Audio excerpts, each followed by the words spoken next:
ante un mandato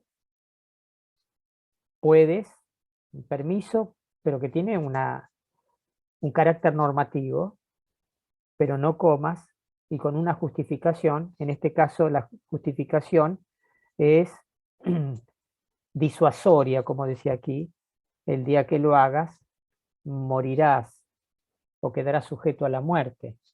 ¿Eh? Ahí, a ver, es como decir, no toques el fuego porque te vas a quemar.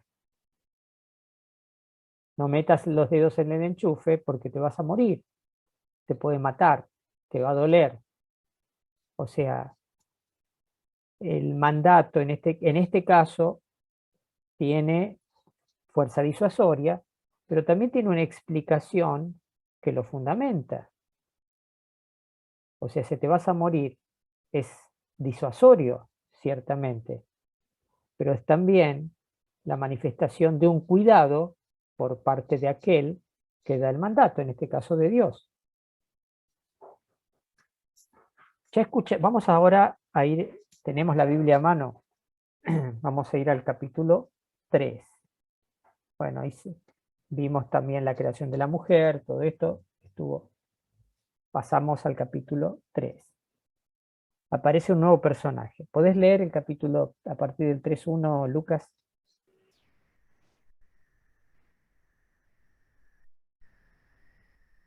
La serpiente era el más astuto de todos los animales del campo que el Señor Dios había hecho.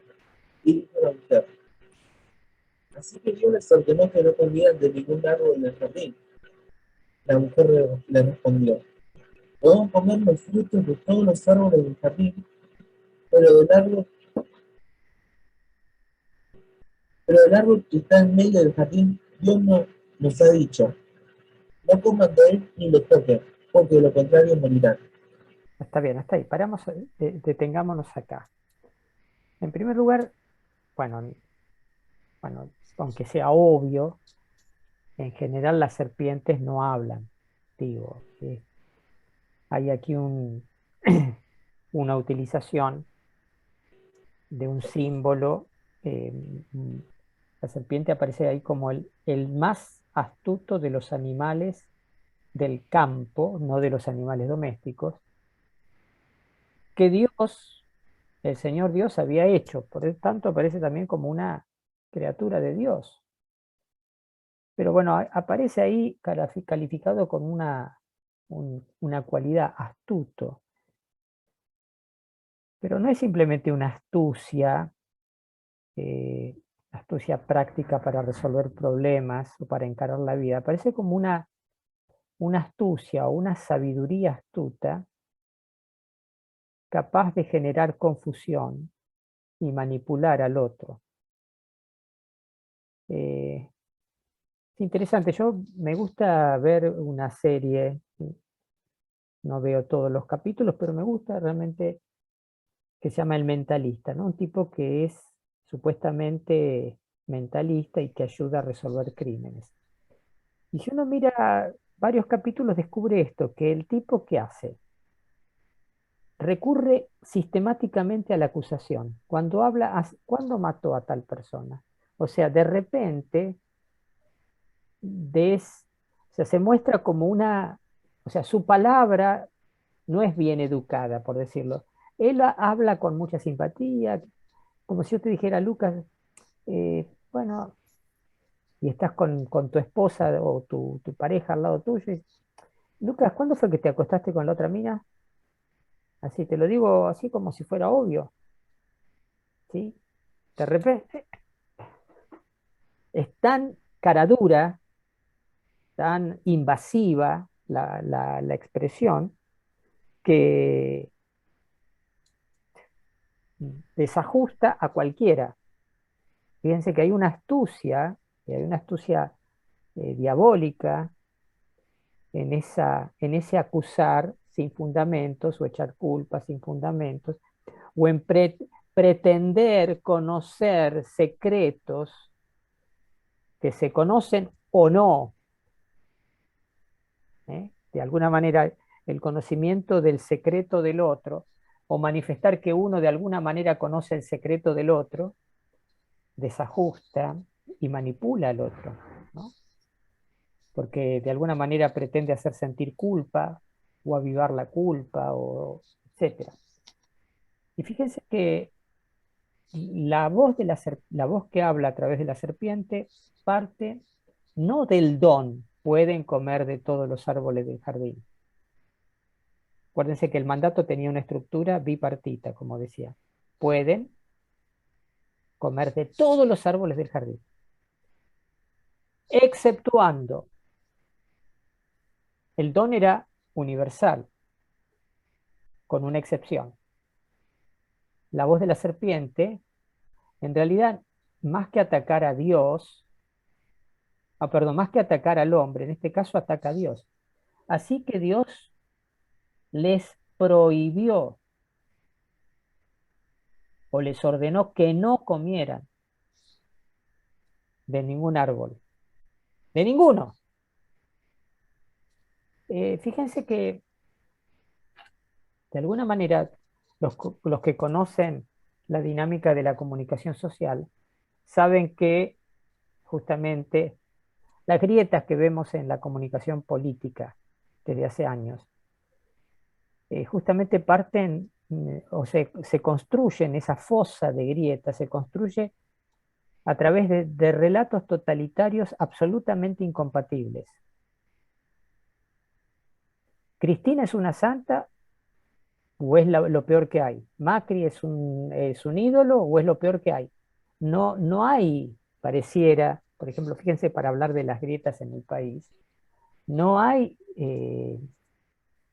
posibilidad de componer, de construir puentes, porque es tan absoluto el relato de un lado o de otro, que no hay manera, no hay intersticios donde se puedan comunicar estos dos relatos. De alguna manera es esto, es la voz de la serpiente que destruye la posibilidad de comunicar desde una visión totalmente ideologizada y absolutista. Dios prohibió comer de todo. O sea, en última instancia, Dios es malo, porque al final te puso todo esto para que vos lo veas y no. Es cierto que había un árbol del que no había que comer, pero era más cierto que había un árbol de comer, que no había que comer, más cierto era que había 1000 árboles, millones de árboles, de los que sí se podía comer. ¿Qué dice la mujer? A ver, Mónica, ¿cómo le responde la mujer a esta serpiente parlanchina y mentirosa? La mujer le respondió, podemos comer los frutos de todos los árboles del jardín. Stop, stop. La mujer ahí respondió correctamente, Diría que en parte que sí, pero excepto uno. pero hasta ahí, hasta ahí. Ahí Fue no. fiel al relato inicial, al mandato inicial, a la Porque, letra del mandato inicial. Hasta ahora sí. Sí, sí. ¿Cómo había sido el mandato? 2.16. Puedes comer de todos los árboles que hay en el jardín, de todos. Ujú. Y dijo la mujer, podemos comer de los frutos de todos los árboles del jardín. Perfecto. ¿Hasta ahí va bien? Sí, Bien. Seguí, por favor. ¿Qué más dijo la mujer? pero respecto del árbol que está en medio del jardín, Dios nos había dicho, no coman de él ni lo toquen, porque de lo contrario quedarán sujetos a la muerte. Bien. A ver, versículo 3, entonces, 3:3. Dios nos ha dicho, no coman de él. En esto la mujer dice la verdad. ¿Sí? Chequea con el 2:16-17.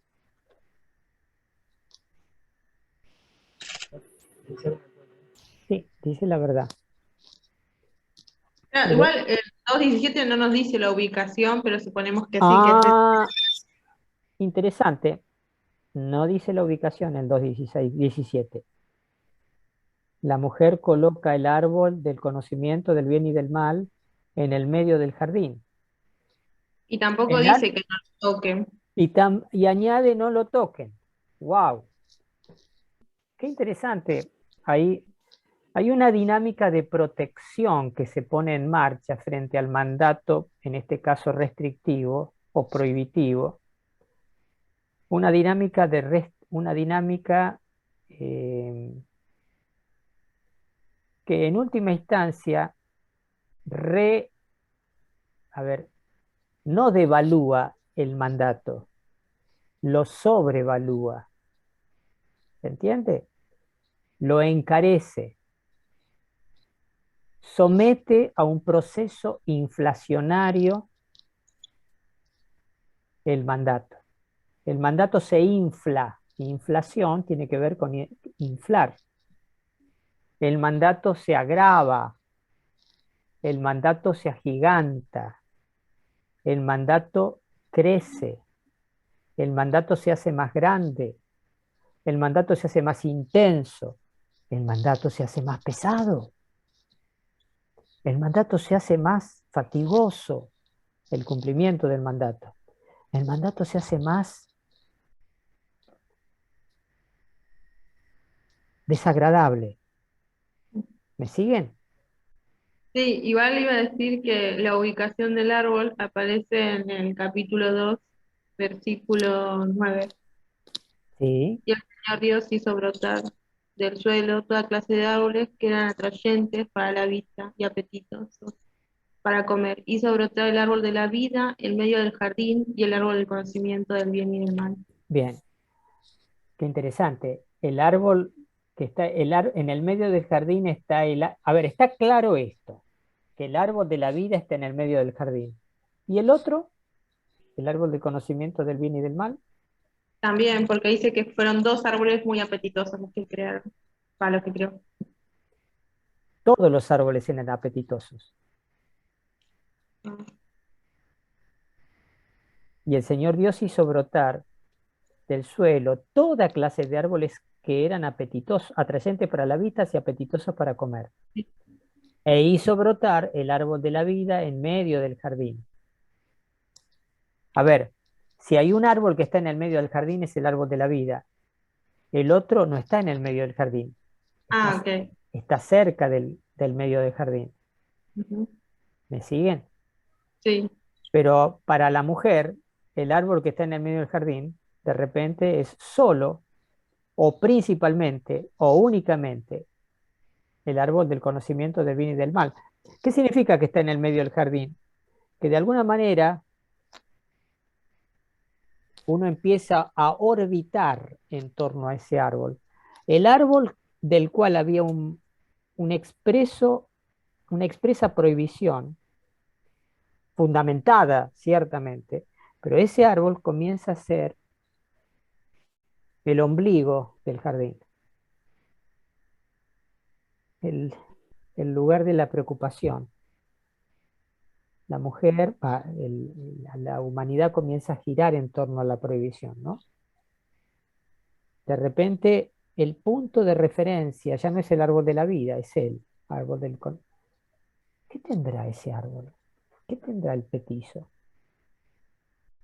¿Qué tendrá? ¿Por qué Dios lo habrá prohibido? ¿Por qué dijo que íbamos a morir? ¿Qué será? ¿Me siguen la psicología de por qué un chiquito de 2 años o 3 años, eh, cuando la mamá le dice no toques el enchufe, chan, chan, chan, chan, chan, chan, chan, chan, chan, chan, empieza la misión imposible de tocar el enchufe? E incluso esto, ¿no? Uno ve que los chiquitos, escuchen, nunca se dieron cuenta de que los chiquitos a veces de 3 4 años, o sea, jardín de infantes, cuando vos los escuchás haciendo ruido, ¿viste? Están jugando ahí los hermanos, los primos, está todo bien. Pero de repente vos estás en la cocina, los chicos están ahí en la pieza. y está el silencio. ¿Qué pasa? ¿Qué pasa? Ahí es peligroso, ¿eh? ¿O no? Sí, sí, sí. Ahí es cuando vos decís, uy, uy, uy, ¿qué estará pasando acá? Hay mucho silencio, algo está Ah, pasando. Eso es lo que dicen exacto. las abuelas. ¿Y cuánto tienen? 3, 4 años. ¿Sí? Y están... Pero esto pasa también, pero digo de verdad, parece mentira, está bien. No, no podemos adjudicarles responsabilidad a ciertos animales domésticos, pero a mí me ha llamado la atención estudiar a los gatitos. Yo tengo varios gatitos acá, míos y de mis vecinos que vienen a comer a mi casa. Cuando están maullando, haciendo ruido, está todo bien. Si no lo siento hacer ruido, es porque se han metido adentro de mi casa o están hurgando en la cocina o están, viste, han roto una bolsa con alimento para gato que estaba guardada en un lugar y ahí,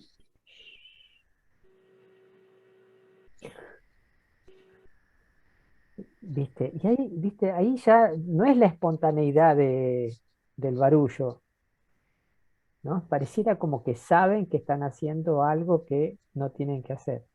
¿Vale? No, pareciera, no estoy diciendo que así sea. ¿Eh?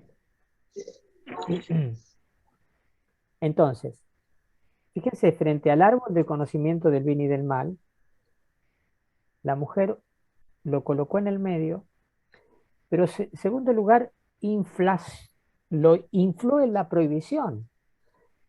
Dios no había dicho que no lo toquen. Ella dijo, no coman de él ni lo toquen.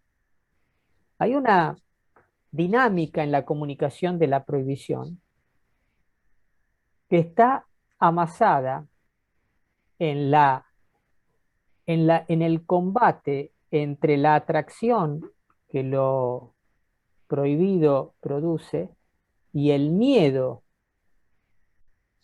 en primer lugar, a lo prohibido y en segundo lugar, a sí mismo, a transgredir el mandato respecto de lo prohibido. Entonces, esa dinámica amasada de atracción y miedo provoca muchas veces esta tergiversación del mandato. Generalmente, fíjense, las tergiversaciones del mandato, en este caso del mandato divino, no se dan en un sentido en general de laxitud, se dan en un sentido de rigorismo, de un aumento, de una rigorización del mandato, volver el mandato más eh, riguroso, más pesado, más exigente, más, fíjense, uno podría decir, se los planteo como hipótesis. Primera generación el mandato era así, no comas de él. Segunda generación Eva transmite el mandato, no comas ni lo toques. Tercera generación, no comas, no toques, no te acerques, porque si te acercas podés correr a tocarlo incluso casi sin querer. Quinta generación, no comas, no lo toques, no te acerques, pero por las dudas no pienses, porque a ver si lo pensás y te agarran ganas de tocarlo o de comerlo. Sexta generación, no comas, no lo toques, no te acerques, no pienses, no hables, porque a ver si todavía hablando, qué sé yo, ¿viste? Y así podríamos seguir eh, añadiéndole al mandatos que en realidad no son de Dios, sino del miedo, o mejor dicho, de esa ese raro bandoneón porque construido por dos emociones muy fuertes, la atracción y el miedo. Cuanto más miedo, más me atrae. Cuanto más me atrae, más miedo. ¿Me siguieron? Y en última instancia, el mandato era bastante sobrio. No comas de él. Y tenía una justificación.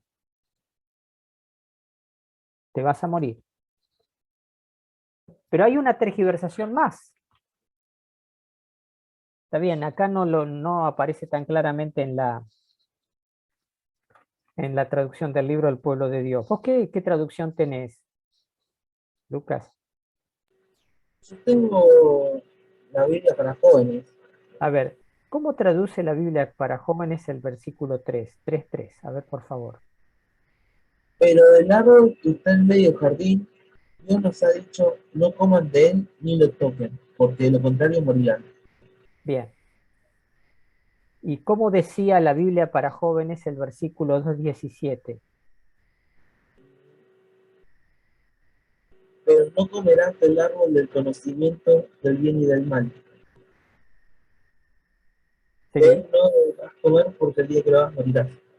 Bueno, ahí lo traduce igual el libro del pueblo de Dios también, pero hay una diferencia que aparece claramente en la traducción de la Biblia de Jerusalén, que tal vez respeta alguna de los matices de diferencia que tienen que ver con la muerte. El día que comas de él morirás, es un anuncio. Y aquí en esta segunda versión, el día que comas de él, eh, digamos, so pena de muerte. ¿Qué diferencia hay entre decir morirás a decir pena de muerte? Pena de muerte es nada más una sentencia, Una sentencia. Y en cambio morirás, ¿qué es? un, un acto.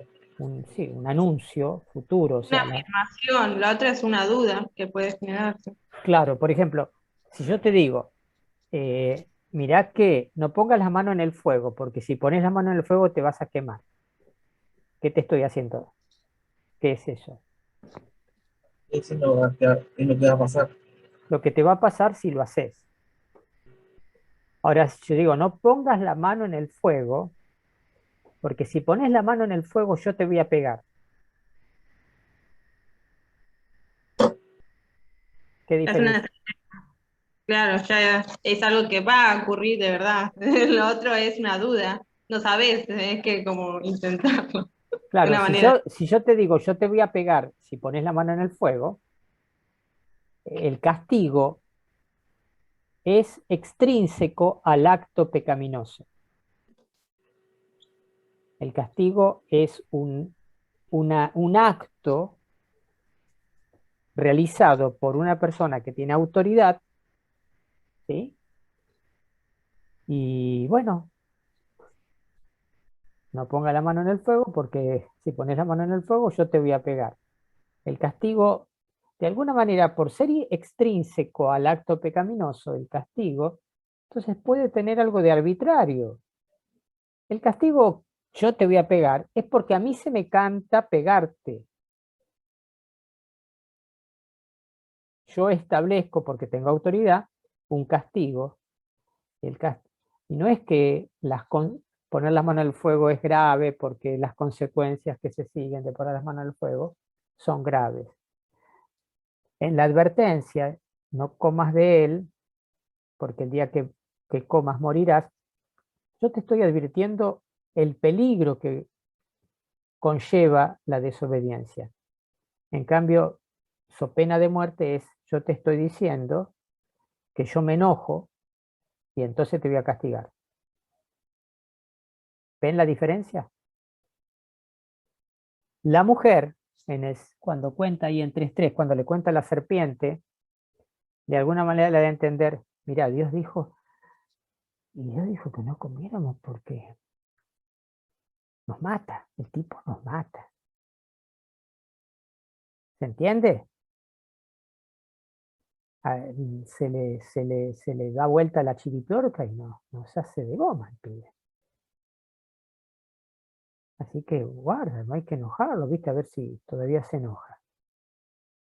Y si se enoja, el tipo tiene mucha fuerza, ¿eh? Nos va a reventar.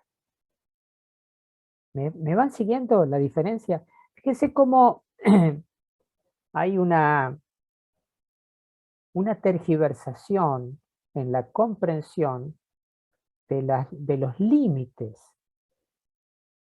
Repito, hay una tergiversación en la comprensión de los límites, en este caso del mandamiento.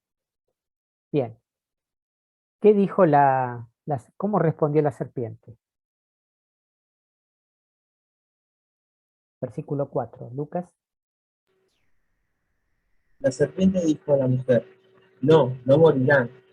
Dios sabe que cuando ustedes coman de ese árbol, se les abrirán los ojos y serán como dioses, conocedores del bien y del mal.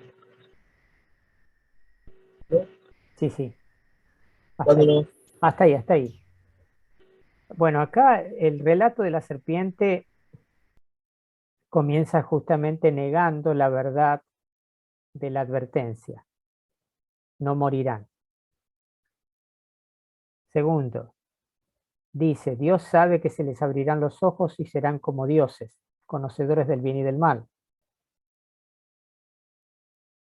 ¿Sí? O sea, aquí la mentira no estuvo disfrazada, no estuvo para nada camuflada. La mentira fue desfachatada, fue totalmente arrogante y hasta diría pornográficamente mentirosa, fue la palabra de la serpiente. La serpiente primero negó la realidad de la posibilidad de morir y segundo,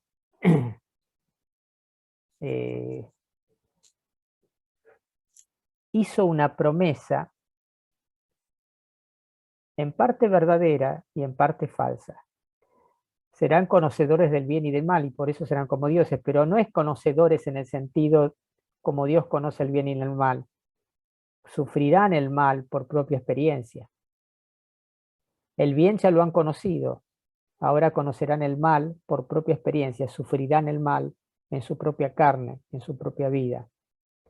O sea, en las propias palabras de la serpiente había una verdad, pero que escondía la realidad dura de esa verdad. Eso también es interesante, ¿no? Las falsas promesas que prometen humo, ¿no? Lo que hizo fue una falsa promesa que prometía humo, pero que escondía la verdad de lo que iba a suceder. Fíjense que a veces cuando la promesa que hizo fue una promesa idolátrica. Vamos a ser como dioses, vamos a autoendiosarnos sin ser Dios de verdad. Después vamos a ver más adelante que la promesa de Dios era la divinización. Dios nos iba a transformar, éramos a su imagen, pero esa imagen tenía una promesa de divinización cada vez mayor por la gracia. Cambiaron divinización por endiosamiento. ¿Me siguen? Cambiaron divinización por endiosamiento, autoendiosamiento. Y ahí comienza todo el descalabro, pero ahora no nos vamos a meter en ese tema. Acuérdense, les pido que vayan leyendo el documento de la Pontificia Comisión Bíblica. Yo ahora esto lo voy a subir a mi página, se los voy a anotar acá en el chat, a la página Facebook que tengo, perdón, YouTube, que es Padre José Luis Gergolet. No sé si lo voy a poder subir ahora porque tarda un poquito en grabarse y en subirse al YouTube también porque es un archivo largo, así que pero bueno, después lo voy a subir también ¿cómo se dice? Al campus para que puedan tenerlo. Bueno, muchas bendiciones, que Dios los bendiga a todos. Y nos vemos mañana en los que ustedes cursan también Biblia, ¿no? Así que mañana a Sí, 5:30 nos vemos. Sí, Un abrazo gracias. grande. gracias, Chau, chau. igualmente.